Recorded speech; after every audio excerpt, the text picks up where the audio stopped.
दलेर पाजी, बाकियों के बीच में तो कंपटीशन होता होगा, मगर कभी आप दोनों के बीच में हुआ है कि भाई कौन ज्यादा ऊंचा गाएगा या कौन ज्यादा ऊंचा गाता है? नहीं, पहली बात तो मलिश्का ये हो ही नहीं सकता। एक तो वैसे मेरे बब्बर शेर ही रहेगा सारे। क्या बात है पाजी, क्या बात। ये बात तो पूरी दुनिया मानती है कि दलेर पाजी जितना ऊंचा कोई नहीं गा सकता। कभी भगवान से कंप्लेंट नहीं है मेरे बच्चे सो रहे हैं यार, थोड़ा धीरे। इनको इग्नोर कीजिए और मुझे बताइए, आप दोनों के ही बहुत सारे फैंस हैं, आप दोनों ही बॉलीवुड सिंगर्स हैं। ऐसा कभी हुआ है कि आप एयरपोर्ट पर उतरे हैं और दूर से एक फैन ऐसे हाथ दिखा रहा है? एक बार मैं और मिका एयरपोर्ट पे खड़े, तो एक फैन आए उधर से फोटो खींच के, तो मुझे कहता है आई नो। मैंने क्या? Are you Mika?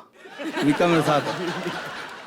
यार बड़ी देर सोचता रहा कि ऐसे कैसे हो सकता है, इतना मतलब डिफरेंस इतना है। इतना डिफरेंट कैसे? दोनों खड़े हैं। मैंने कहा हाँ मैं मिका हूँ। बहुत अच्छा लगा आपसे मिलके। फिर इधर आया, आर यू जस्सी?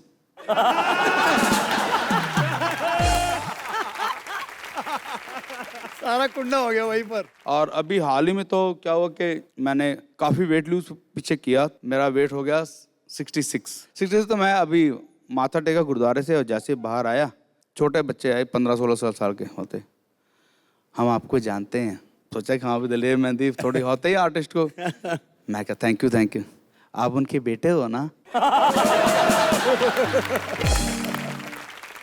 उससे ज्यादा क्या बुरी हुई, उसने कहा कि चल फोटो खींचना, अपने सिस्टर को बोलती तू रहन दे और इसके पापा से खिंचाएंगे दलेरी जी के साथ। तो फिर मैंने कहा यार ये सीन ठीक नहीं है, वापस खाना पीना खा के वापस 78 फिर वापस मोटे होने की कोशिश कर रहा हूँ। तो बहुत अलग से काम होते हैं। दलेर पाजी, आप एक बड़े मुकाम पर पहुंच गए, मगर एक इंसान स्ट्रगल के दौर से गुजरता है। ऐसा कभी वक्त आया कि आपने कहा नहीं ये तो चरम सीमा है, मैं नहीं कर सकता इससे ज्यादा? छोटी उम्र थी, मैं यूएसए चला गया 86 में जी। और बहुत बड़े बड़ी ब्रांड थी गाड़ियाँ, फिर अपने पास लिमोजिन थी, ये सब मैंने छोटी उम्र में सारी कार्स यूएसए में वो चलाते थे और बहुत एक्शन में रहना। और सडनली मुझे फिर हुआ कि मैंने कुछ बनना है, तो मैंने अपने भाइयों को बोला मैं इंडिया जाके नाम कमाना चाहता हूँ। तो बोलते हैं हाँ वहाँ जल्दी जाओ, सारे मतलब बड़े डायरेक्टर बड़े बड़े डायरेक्टर बैठे हैं, वो कह रहे हैं कि भाई इस आदमी की बड़ी ज़रूरत है। उन्होंने मुझे $100 दिया, जाओ स्ट्रगल कर जाओ। $100 दिया, वो मेरा 6 महीने चला, सब कुछ बिक गया। इस सिंगर बनने के चक्कर में फिर हालात ये हो गए कि कपड़े भी मैं मतलब मांग के पहनने शुरू हो गए लोगों से, इतनी स्ट्रगल हो गई। और एक बार तो मुझे ऐसे लगा कि शायद मुझे अब कोई चांस नहीं, मर जाना चाहिए बस। करते करते फिर भगवान की बस क्या कृपा हुई, एक पहले शो बुक हुआ, तब मुझे मिलते थे 150 रुपये एक शो के, और धीरे धीरे फिर 150 से वो हो गई 60,000 रुपया पर शो। कमाल है। हमें बड़ा हाई फाई शो मिल गया एक। पहली बार हमने वैनिटी वैन कर रहा हूँ, जो वैन होती थी उस वक्त बड़ी पॉपुलर होती थी, वैन कार जो थी वो बुक कर ली। 150 रुपये पाजी की पेमेंट है और 150 रुपये में वो गाड़ी बुक कर ली हमने। वो जाने के पैसे थे, आने के पैसे थे नहीं। और हम दोनों भाई गेस करो कि आए कैसे होंगे? कैसे? बहुत सर्दी, दिल्ली में बहुत ठंड होती, बहुत करने के बाद फिर लास्ट में ये कन्वेंस कोई मिले, तो ये हुआ कि जिस ट्रक में कुर्सियां उल्टी पड़ी होती हैं ऐसे डंडे की तरह, पूरा टेंट का सामान जिसमें पूरा जाता टेंट है, का सामान, उसके ऊपर दोनों बैठ गए। उसमें लोग कुर्सियों में दोनों ऐसे बैठ के रात को इतनी ठंड में वापस आए। मेरा क्या था, मैं तो था ही गांव से ना, मेरे को तो चढ़ने की आदत है। पाजी पूरा यूएस से मतलब मुझे ये परेशानी थी कि मैं लिमोजिन इतनी- छोड़ के जो ट्रक पे बैठे हैं उसका मजा था। पाजी इंस्पिरेशन हो आप, इंस्पिरेशन। वो पाजी की फेवरेट गाड़ी है। भाई बताओ यार, अपनी इनकी फेवरेट कार है। सारी गाड़ियां ले ली है अब, तो शाम को 7 बजे मैंने उसको ओके किया, ऑर्डर कर दिया, पैसे एडवांस दे दिए, उसके बाद सवेरे 10 बजे डिलीवर हो जाएगी। ये 9 बजे मेरे पास आता है, पाजी की रह रहे हो, की कर रहे हो, इतनी बकवास गाड़ी है, इतनी गंदी गड्डी है, इतनी घटिया कार है, क्यों ले रहे हो यार? आप लेके सूट ही नहीं करते। आप सूट करेगी? मेटाडोर है, मेटाडोर। तो मैंने कहा इतने बेचारा दिल से बोल रहा है कि शायद कुछ होगा, तो मैंने उसको बोला यार मुझे नहीं चाहिए गाड़ी। बोलता नहीं पाजी मैंने सब कुछ तैयार कर दिया, बेचारा मेरा दोस्त था। मैं कहने यार मुझे चाहिए, बिल्कुल नहीं चाहिए। तो बोला ठीक है, सुबह 10 बजे गाड़ी लेके पाजी मुँह मीठा करो। क्या बात है बाजी, क्या बात है, बदला ले लिया पूरा। सुबह गाड़ी लेके खुद आ गया और पूरे इंडिया में फर्स्ट मीका के पास है। Well done.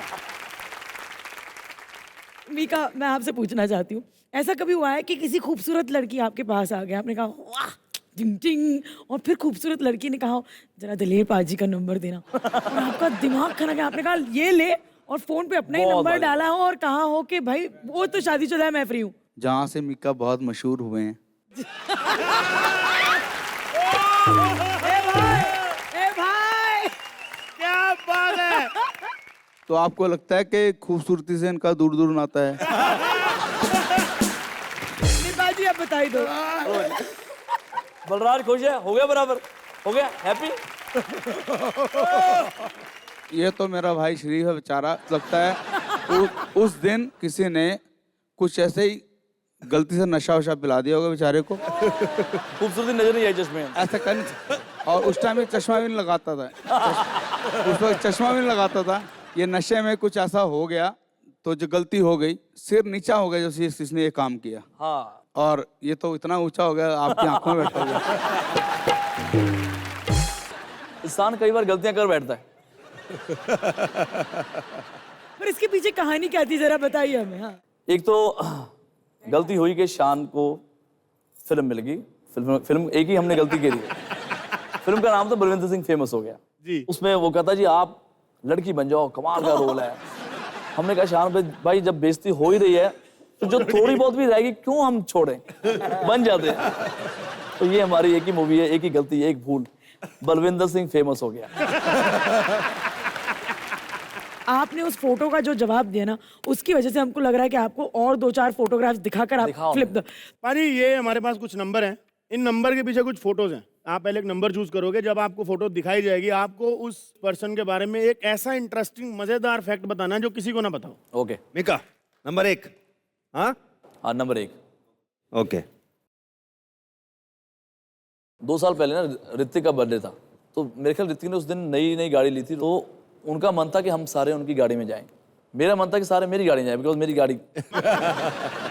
तो मैंने बोला कि नहीं यार, जिसकी गाड़ी देख के लोग बोलेंगे वाह व्हाट अ कार, हम उसकी गाड़ी में बैठेंगे। तो शाहरुख भाई इतने दिलदार है, कहते नहीं मिक्का जो कह रहा वही होगा, जो उनका स्टाइल है ना। तो मेरी गाड़ी पहले ही आ गई, तो मैंने बोला शाहरुख भाई आप गाड़ी चलाओगे, ठीक है। बैठ गए हम सारे, और रणवीर सिंह भी था। तो शाहरुख भाई गाड़ी चला रहे थे, अभी शायद उनको याद भी ना हो किसी को, थोड़े से हम मस्त भी थे उस वक्त। और ये मैं इधर बैठा हूँ, मेरे साथ ऋतिक। अब शाहरुख भाई के सामने किसी ने ट्रक वाले की गलती, उसने गाड़ी गलत कर दी। तो शाहरुख भाई भूल गए, शाहरुख भाई उन्होंने गाड़ी रोकी और उसको बोला ओए गाड़ी देख के नहीं चला सकता, और वो खुश हो रहा है शाहरुख भाई के देख। ये ना मतलब जैसे मेरे लाइफ के अंदर मुझे ना ऑस्कर चाहिए ना मुझे कोई बड़ा अवार्ड चाहिए, ये जो मोमेंट मेरे साथ हुआ ये उम्र भर के लिए, सारी उम्र के लिए मुझे याद है। क्या बात, सुपर। चलिए 5 नहीं है इसके अंदर नंबर 5। जी। नहीं, क्या बात है, क्या बात मेरी हर गाड़ी का नंबर 5 होता है। इस शख्स के बारे में क्या बताऊं मैं। एक कोई खास कुछ एक चीज। ऐसी बात जो मजा आ जाए सुन के। क्या था, ये शख्स जब बेचारा मुंबई में आया ना, तो उसको काम मांगना है, लेकिन काम मांगना का तरीका अलग था इसका, कि लोग काम इसको दें, मुझे जाना ना पड़े। तो उस वक्त फ्लैट जो था बड़ा सस्ता था, जिसमें आदित्य आता था खाने, आजकल तो आता नहीं है, तब भी इतना ही नाम था, मैं इससे बड़ा ही था, तब भी पॉपुलर था इससे। आजकल नहीं आता ये, जबकि आजकल भी मैं बहुत पॉपुलर हूँ। तो मेरा 2 बेडरूम हॉल था, छोटा सा फ्लैट। मुझे था कि यार अगर मैं बड़ा घर लूंगा तो कोई देखेगा नहीं।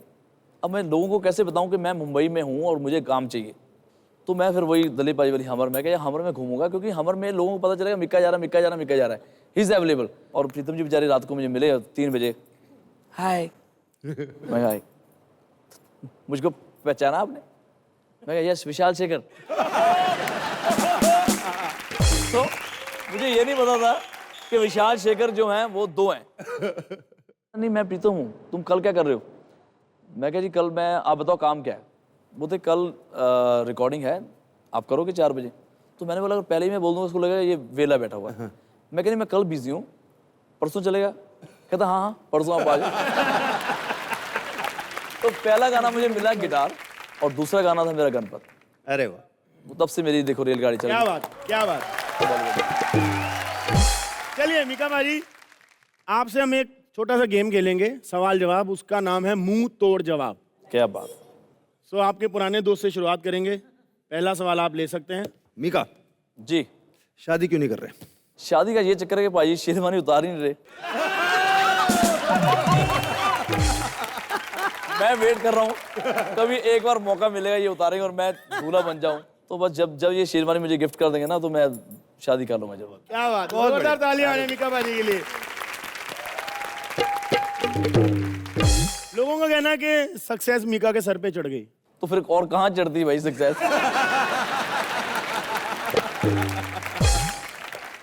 देखो दिलीप पाजी से ना मैंने एक चीज सीखी है रघु, पाजी मुझे कंट्रोल करते हैं, मैं इनको कंट्रोल करता था कि यार कई बार पाजी बहुत ही ज्यादा पैसे मांगते थे और बहुत वेट कराते थे लोगों को। बड़े बड़े जो कंपनी के ऑनर्स हैं जिनका बहुत आज नाम है, तो इनके मतलब दरबार के बाहर वो 2.5-3 घंटे बैठे हैं और खाम का चुल है, मजे लेने हैं बस। नहीं मिलूंगा नहीं मिलूंगा, और भाई मिल लो यार, इतना बड़ा बंदा है। तो बोलते मीका कहते टाइम एक बार आता है, कहते कल को अगर मैं अच्छा भी रहूंगा तब भी लोगों ने वही बकवास करनी है, मैं बुरा रहूंगा तब भी वो सेम है। तो जब लाइफ में आपको टाइम मिला है, मौका मिला है, छा जाओ। मेरा गाना था ओए होए कुड़ियां शहर दी, सड़ पे होनी चाहिए। उस गाने का मैंने लिया है 1,60,00,000 रुपए एक गाने का, बाय चेक। चेक।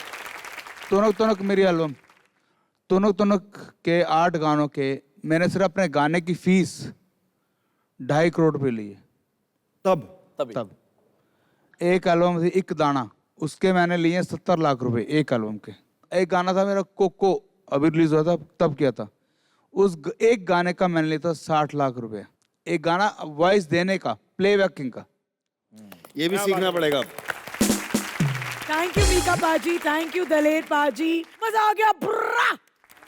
इतने बड़े बड़े स्टार सिंगर आए हुए हैं और उनके मैनेजर नहीं नजर आ रहे। जोरदार तालियों से स्वागत कीजिए रवि दुबे और आशा नेगी का। हेलो मीका जी, हेलो दलेर जी, कैसी लगी मेरी एंट्री? आपको पता है मेरे जो पार्टनर है ना रवि, हमेशा कहता है कि आशा जब भी स्टेज पे आती है ना स्टेज एकदम ठंडा कर देती है। अरे कोई जाके बताओ उस पगले को कितना गर्मा गर्म माहौल है। आपको पता है मेरे जो पार्टनर है ना रवि, इतना बड़ा शो ऑफ है, इतना बड़ा शो ऑफ, तो पता ही है ना बल्ली, मतलब क्या क्या नहीं करता है। मीका सर आपको पता है रवि जब भी स्टेज पे आता है ना, कभी मुबीन की बेइज्जती करता है, कभी बलराज की